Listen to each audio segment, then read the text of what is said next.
नमस्कार, मैं हूं मंजू सोनी और आप देख रहे हैं SKS न्यूज। समय हो चला है खास खबरों का। परीक्षा केंद्र में निरीक्षण दल के हड़काने के बाद छात्रा की हालत बिगड़ी, लेकिन नहीं बचाई जा सकी वर्षा कुशवाहा की जान।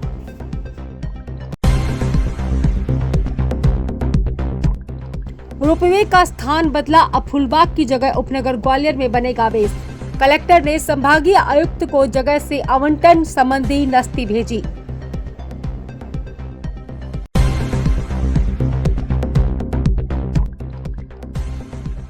दलित कर्मचारी लाइब्रेरी की दूसरी मंजिल से संदिग्ध परिस्थितियों में गिरा। कर्मचारी अंगद जाटव ट्रांसफर के बाद ज्वाइनिंग न होने से था परेशान।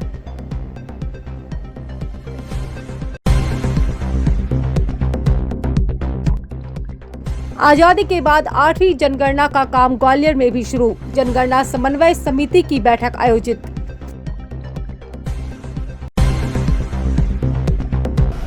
ग्वालियर के फूलबाग परिसर से ऐतिहासिक किले को जोड़ने वाला रोपवे अब स्वर्ण रेखा नाले के बगल से न बनकर ग्वालियर विधानसभा में बनाया जाएगा। इसका विधिवत प्रस्ताव जिला एवं नगर निगम प्रशासन द्वारा बनाकर कमिश्नर की मंजूरी के लिए भेज दिया गया है। इस मामले में जिला कलेक्टर रुचिका चौहान का कहना है कि संभागीय आयुक्त की मंजूरी मिलते ही उपनगर ग्वालियर में रोपवे का बेस बनाने का काम शुरू कर दिया जाएगा, जहां बुकिंग ऑफिस, पार्किंग और प्रसाधन केंद्र बनाए जाएंगे। उल्लेखनीय है कि पहले यह रोपवे का बेस फूलबाग परिसर में स्वर्ण रेखा नदी के किनारे से बन रहा था, लेकिन कुछ तकनीकी और ऐतिहासिक कारणों के चलते इसका स्थान बदला गया है। जिला प्रशासन ने जगह का आवंटन करने के लिए संभागीय आयुक्त को पूरे प्रस्ताव और अन्य दस्तावेजों की नस्ती भेज दी है। कलेक्टर का कहना है कि जल्द ही रोपवे का बेस बनाकर तैयार होगा, जिससे ग्वालियर को पर्यटन के क्षेत्र में एक नया मुकाम हासिल होगा। रोपवे के प्रोजेक्ट में ये अगेन हमारे यहाँ के टूरिज्म का जो हमारा ग्वालियर का हब है उसके लिए एक बहुत ही महत्वाकांक्षी प्रोजेक्ट है। और रोपवे के जो आपका बोर्डिंग स्टेशन जिसको हम लोगों को बनाना था, तो उसके लिए पूर्व में कोई अन्य स्थान चिन्हांकित था। उसके बाद में आयुक्त नगर निगम के माध्यम से हमारे यहाँ पर लैंड की रिक्वायरमेंट आई है। ये ग्वालियर विधानसभा क्षेत्र में है और वहाँ का प्रक्रिया हमारी लगभग पूर्ण हो चुकी है। चूँकि भूमि आवंटन की भूमिका ग्वालियर के केस में संभागीय आयुक्त महोदय के पास में होती है नगर निगम के क्षेत्र में, तो ये नस्ती अब उनके पास में पहुंचेगी और तत्पश्चात वहाँ पे जो पूरा बेस का बनने का कार्यक्रम है और पार्किंग एरिया, आपका बुकिंग ऑफिस इत्यादि एमिनिटीज़ की जगह, ये सब इनका निर्माण स्टार्ट होगा। लंबे अरसे के बाद ग्वालियर में भी जनगणना की तैयारी शुरू हो गई है। पहली बार डिजिटल रूप से जनगणना होने जा रही है। लोगों को मोबाइल ऐप के जरिए जनगणना का 34 बिंदुओं पर जानकारी भरने प्रपत्र भी उपलब्ध होगा। बाल भवन में कलेक्टर की अध्यक्षता में जनगणना को लेकर एक बैठक आयोजित की गई थी। देश में पहली बार डिजिटल रूप से जनगणना होने जा रही है। इसके साथ ही लोगों को एक गणना पत्रक अपने मोबाइल ऐप के जरिए भरना होगा, जिसमें 34 बिंदुओं पर जानकारी लोगों को अपने बारे में खुद भरनी होगी। बाल भवन में जनगणना समन्वय समिति की बैठक में जनगणना कार्य में संलग्न किए गए ग्रामीण एवं शहरी क्षेत्र के चार्ज और सहचार्ज को प्रशिक्षित भी किया गया। कलेक्टर ने बताया कि पहले चरण में मकान सूचीकरण एवं मकानों की गणना होगी और द्वितीय चरण में जनसंख्या की गणना की जाएगी। इस काम में लगभग 6000 से ज्यादा अधिकारी कर्मचारी जनगणना का कार्य करेंगे। जनगणना 2027 की तैयारियां प्रारंभ हो चुकी है। अभी कुछ ही दिवस पूर्व हम लोगों की भोपाल में पूरे प्रदेश के समस्त डिविजनल कमिश्नर्स, कलेक्टर्स की और कमिश्नर नगर निगम की ट्रेनिंग थी। तत्पश्चात हमारे डिस्ट्रिक्ट के टीम्स की जो मेंबर्स रहेंगे उनकी ट्रेनिंग आज से प्रारंभ हो गई है। इसमें जो नेशनल लेवल ट्रेनर हैं वो दिल्ली से भी आए हुए हैं और ग्वालियर संभाग के जो प्रभारी हैं वो भी यहाँ पर उपस्थित है। ये एक बहुत बड़ी एक्सरसाइज है और इसका जो लीगल बैकग्राउंड है, ये हमारा जो सेंसस एक्ट है 1948 का और सेंसस के रूल्स हैं 1990 के, उसके तहत गवर्न होते हैं। आप कॉन्स्टिट्यूशन में भी देखेंगे तो 30 से अधिक बार सेंसस का मेंशन होता है और ये एक पूर्ण रूप से कॉन्स्टिट्यूशनल एक्टिविटी है। अगर हम इंडिपेंडेंस की बात देखें तो ये 8वां सेंसस का कार्यक्रम होने जा रहा है और जब ये 1881 में सबसे पहली बार प्रारंभ हुआ था, उसके बाद से ये 16वां सेंसस का ऑपरेशन होगा। ये 2 फेजेस में होगा। फेज़ 1 में हाउस होल्ड का इनुमरेशन होगा, यानी जितने भी घर और भवन हमारे ज़िले में स्थित है, चाहे वो नगरीय क्षेत्र हो या ग्रामीण क्षेत्र हो, कहीं आबादी हो ऐसी जो जहाँ पर कोई अब बेचिराग ग्राम जिसको हम कहते हैं आबादी नहीं है लेकिन भवन बने हुए हैं, उनका भी इनुमरेशन होता है। इंस्टीट्यूशंस हो, चाहे वो अस्पताल हों, प्राइवेट गोडाउन्स हों, फैक्ट्रीज़ हों, स्कूल्स हों, हॉस्पिटल्स हों, इन सभी का इनुमरेशन किया जाता है, यानी कि इनकी गणना की जाती है। तो ये फर्स्ट फेज़ जो है ये 1 मई से 30 मई के बीच में होगा और इसका प्रथम बार है जब ये पूरी एक्टिविटी डिजिटली होने जा रही है। पूर्व में जब भी सेंसस हुए हैं तो बहुत बड़े बड़े फॉर्मेट्स भर के पुनः सेंसस ऑफिस पहुंचते थे और एक बड़ा तथ्य जानने को मिला कि कई बार शिप्स के बड़े बड़े कंटेनर्स में इन डॉक्यूमेंट्स को भर के भोपाल या दिल्ली भेजा जाता था।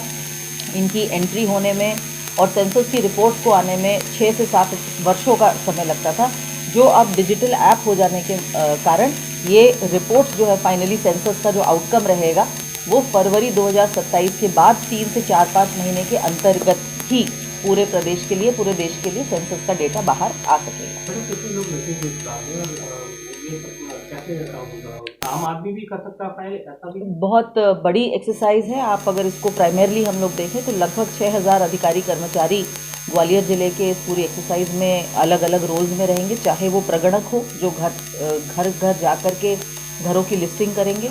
इनके ऊपर सुपरवाइजर्स हैं जो हर 6 हमारे प्रगणक के ऊपर 6 प्रगणकों के ऊपर एक सुपरवाइज़र रहेंगे, वो पर्यवेक्षण का कार्य करेंगे।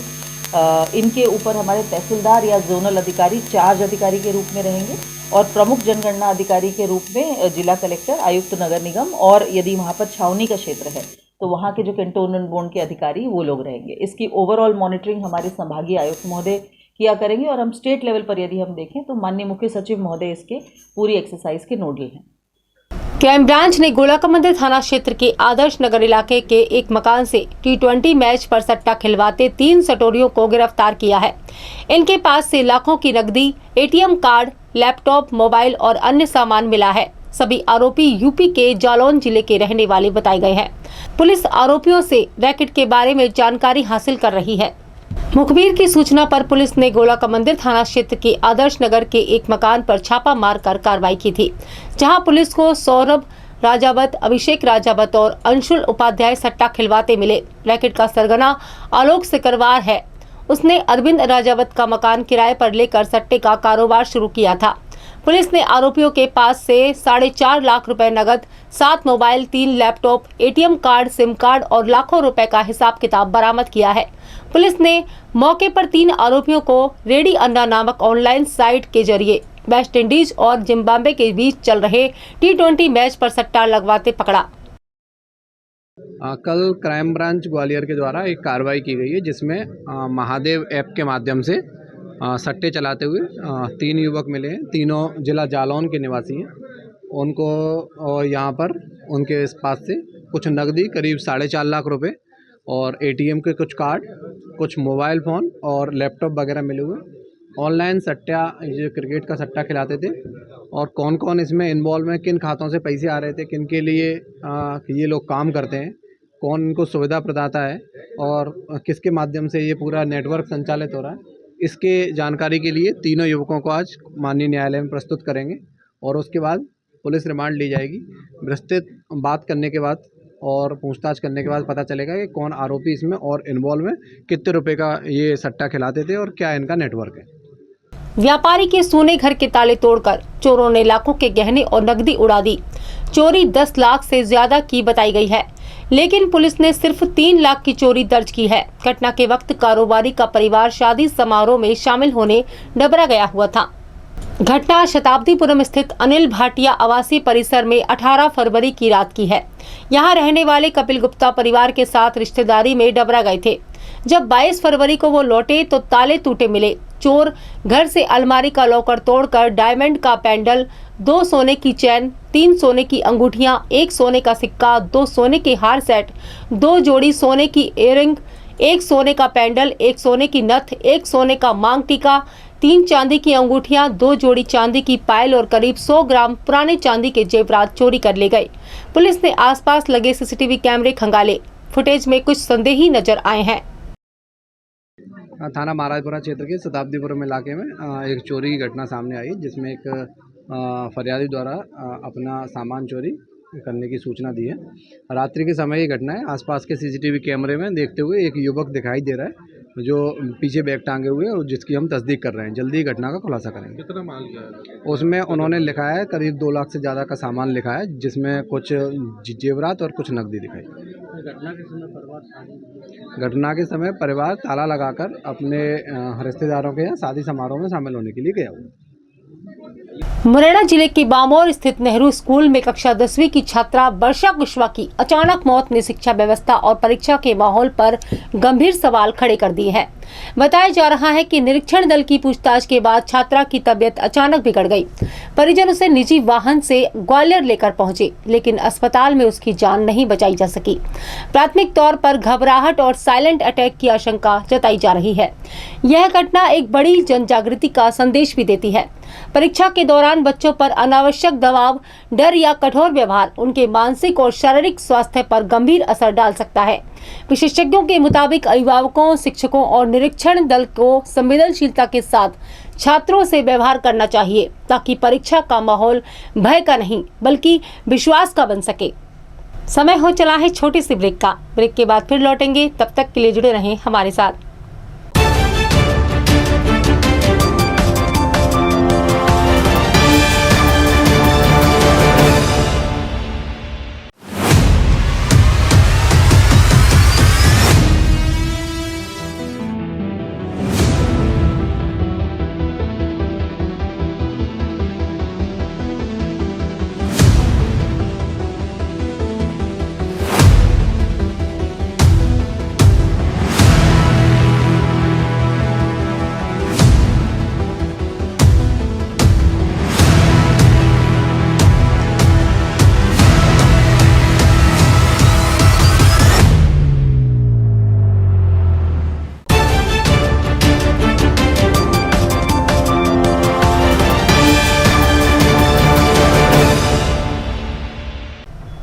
ब्रेक के बाद फिर से आपका स्वागत है। चलिए बढ़ते हैं आगे की खबरों की ओर। कारखाने और गोदाम से रेडीमेड माल उड़ा रहे थे।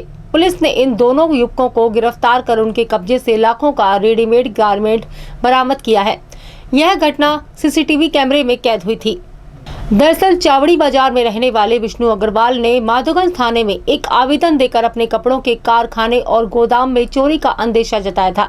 इसके बाद पुलिस की सलाह पर वहां लगे सीसीटीवी कैमरों को एक्टिवेट किया गया और जब पड़ताल की गई तो उसमें पुराना नौकर नरेश राठौड़ से मिलता जुलता हुलिया नजर आया, जो अपने दोस्त कपिल प्रजापति के साथ मिलकर यहां 4 महीने से शहर में चोरी कर रहा था। पुलिस आरोपियों से पूछताछ कर रही है। थाना माधोगंज में परसों एक फरियादी उपस्थित हुए थे, विष्णु बंसल उनका नाम था, जो कि एक कपड़ा व्यापारी हैं। उनके द्वारा बताया गया कि काफ़ी दिनों से वो देख रहे हैं, लगभग 2-3 महीने से उनका जो कारखाना है वहाँ से कोई ना कोई व्यक्ति जो है कुछ माल जो है कम सा लग रहा है। तो जब उनसे पूछा गया कि भाई आप एक काम करो कि इसमें आपके अंदर जो कैमरा है उसको आप एक्टिव रखो और जब भी उसमें कोई व्यक्ति आए तो आप हमें बताना। तो वो पर डे रिकॉर्डिंग चेक करते थे। तो एक दिन पहले जब उन्होंने बताया कि एक संदिग्ध टाइप का है, ये नौकर था पहले हमारे काम करता नरेंद्र राठौर, ये उसी जैसा लग रहा है, संभवतः यही व्यक्ति चोरी कर रहा है। जब उन्होंने उसके बारे में बताया तो हमने एक बार जाकर के मौके पर देखा तो वो जो उनका कारखाना है वो एक बगल वाले घर से लगा हुआ था, जो कपिल प्रजापति नाम का लड़का है। जब इन दोनों संदेहियों को हमने राउंड अप किया, राउंड अप करने के बाद जब इनसे पूछताछ की तो उन्होंने बताया कि हाँ साहब, हम लोग लगभग 4-5 महीने से इनके यहाँ दिवाली से लगभग चोरी कर रहे हैं। ये जो है बगल वाले के घर से दूसरा जो है दरवाज़ा जो इन्हें हटा दिया था, तोड़ दिया था, उससे घुस करके इस कारखाने में इन्होंने सेंध लगा ली थी और वहाँ से इन्होंने लगभग 4-5 लाख का मसरू का दीपावली से अभी तक जो है उसको गायब कर दिया था। इसी पर जो है FIR दर्ज की गई और ये पूरे 4 लाख के मसरूके को वहाँ से जब्त किया गया है कपिल के घर से, और नरेंद्र राठौर की जो टमटम थी वहाँ से जब्त किया गया है। अभी और पूछताछ की जा रही है आरोपियों से कि कहीं इन्होंने और भी कहीं तो चोरी नहीं की है। जैसे ही जो चीज़ें और भी तथ्य सामने आएंगे तो अग्रिम कार्रवाई उस आधार पर करेंगे।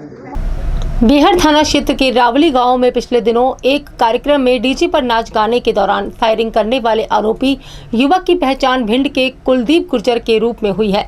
कुलदीप गुर्जर दंदरुआ का रहने वाला है और वह रावली गांव में एक कार्यक्रम में शामिल होने आया था। इस कार्यक्रम में नाच गाने का भी प्रोग्राम था। इस दौरान कुर्सी पर बैठे कुलदीप ने अपनी लाइसेंसी बंदूक से फायरिंग की थी। पुलिस का कहना है कि इस मामले में आरोपी की तलाश की जा रही है और लाइसेंसी हथियार मिलने पर शस्त्र के लाइसेंस के निरस्तीकरण की भी कार्रवाई की जाएगी। ये मामला जो है कुछ दिनों पहले का है, जो कि रावली गांव में एक तेरहवीं थी। उस तेरहवीं के अवसर पर शाम के समय जो है ये नाच गाना का कार्यक्रम चल रहा था, जहां पर ये कुलदीप गुर्जर नाम का एक लड़का है जिसके द्वारा ये हर्ष फायर टाइप का किया गया है। ये लड़का जो है मुख्यतः भिंड का रहने वाला है। अभी हम इसकी तलाश कर रहे हैं। FIR इसमें दर्ज कर ली गई है। अन्य जो भी साक्ष्य मिलेंगे उसके आधार पर जो है अग्रिम कार्रवाई की जाएगी। CSP हिना खान पर लाल पीली बत्ती लगी कार चढ़ाने की कोशिश करने वाले को पुलिस ने पकड़ लिया है। उस पर 15,000 का जुर्माना किया गया था। 2 दिन पहले विक्टोरिया मार्केट के बाहर कार पर लाल पीली बत्ती लगाकर रोप गांठने वाले को जब CSP ने टोका तो उसने बेतरतीब तरीके से अपनी कार दौड़ा दी, जिससे CSP बाल बाल बच गई थी और उनका आरक्षक ड्राइवर मामूली रूप से जख्मी हुआ था। पुलिस ने कार के नंबर और CCTV फुटेज के आधार पर इस कार चालक रजत सिकरवार को पकड़ लिया और उस पर चालान की कार्रवाई की। घटना पड़ाव थाना क्षेत्र के फूलबाग चौपाटी की है। रविवार रात उस समय हड़कंप मच गया था जब CSP हिना खान पर एक कार चढ़ाने की कोशिश की गई। घटना के दौरान वह मौके पर मौजूद पुलिस टीम के साथ निरीक्षण कर रही थी। अचानक तेज रफ्तार से कार उनकी ओर बढ़ी, लेकिन सतर्कता के चलते वह बाल बाल बच गई। बताया जा रहा है कि पुलिस टीम इलाके में कानून व्यवस्था की स्थिति का जायजा ले रही थी। इसी दौरान संदिग्ध कार चालक ने तेज गति से वाहन बढ़ा दिया था। जी, थाना पड़ाव क्षेत्र में फूलबाग चौपाटी पर जो ग्वालियर में पदस्थ CSP हैं उनके ड्राइवर के गाड़ी उनकी जब वहाँ खड़ी थी तो उनके ड्राइवर ने उसके सामने एक व्यक्ति द्वारा अपनी गाड़ी लगा दी गई। इसमें बत्ती वगैरह लगी थी, ब्लू और रेड कलर की फ्लैश लाइट, और गाड़ी पर नंबर भी नहीं था। उन्होंने जब उसको गाड़ी को रोका और उससे बोला कि हटाएं तो उसने थोड़ा अभद्रता भी की और फिर रैश ड्राइविंग करते हुए ड्राइवर ने गाड़ी रोकने की कोशिश की तो उसके हाथ पे टच करते हुए और तेज़ भगाकर लेके गए। इससे ड्राइवर को उसमें चोट भी आई है। इसमें हमने अपराध पंजीबद्ध कर लिया है और आरोपी की गाड़ी जो है उसे जब्त भी कर लिया है। प्रकरण में हम जो भी वैधानिक कार्रवाई कर रहे हैं। चालान भी किया गया है। हाँ, मोटर व्हीकल एक्ट में जो बिना नंबर का था उस पर इसमें चालान भी ट्रैफिक पुलिस के द्वारा किया गया। बताया उसमें लाल और नीली बत्ती। जी, इसमें जो भी उन्होंने उल्लंघन किया था उस पर चालानी कार्रवाई भी की गई है। शिवाजी विश्वविद्यालय में व्याप्त अंधेरगर्दी के चलते एक दलित कर्मचारी की जान चली गई। इस कर्मचारी अंगद जाटव का लाइब्रेरी साइंस से भाषा अध्ययनशाला में ट्रांसफर कर दिया गया था, लेकिन उसकी ज्वाइनिंग नहीं ली गई थी। ज्वाइनिंग नहीं होने के कारण उसका वेतन भी अटक रहा था, जबकि घर में बेटी की पढ़ाई और खर्च को लेकर यह कर्मचारी परेशान था। आखिरकार मंगलवार को सेंट्रल लाइब्रेरी की दूसरी मंजिल से यह कर्मचारी संदिग्ध परिस्थितियों में गिर गया। अब यह कर्मचारी खुद गिरा है अथवा असावधानी से गिरा है, यह साफ नहीं है, लेकिन उसने बुरी तरह से घायल हालत में इतना जरूर कहा कि उसे मर जाने दो, उसका इलाज नहीं कराओ। यानी परिस्थितियों से यह कर्मचारी बुरी तरह टूट गया था और शिवाजी विश्वविद्यालय के आला अधिकारी अब कुछ भी बोलने को तैयार नहीं है। थाटीपुर थाना क्षेत्र के गौतम नगर में 60 फुटा रोड पर रहने वाले लोगों का भीमनगर में रहने वाले लोगों से विवाद हो गया। इसके बाद वहां तनाव की स्थिति पैदा हो गई। देर रात तक वहां करीब 20 मिनट तक दहशत का माहौल रहा। इस दौरान दो पक्षों में मारपीट के बाद पत्थरबाजी होती रही। किसी तरह वहां मौजूद एक महिला ने अपने मोबाइल से पूरी घटना का वीडियो बनाया और उसे सोशल मीडिया पर वायरल कर दिया। महिला ने भीमनगर के कुछ आदिवासियों पर उपद्रव करने का आरोप लगाया है। पता चला है कि बाइक सवारों को स्टंट करने से रोकने पर विवाद हुआ था। अभी के लिए इतना ही। कल फिर मिलेंगे नई खबरों के साथ। तब तक के लिए जुड़े रहें SKS न्यूज के साथ। नमस्कार।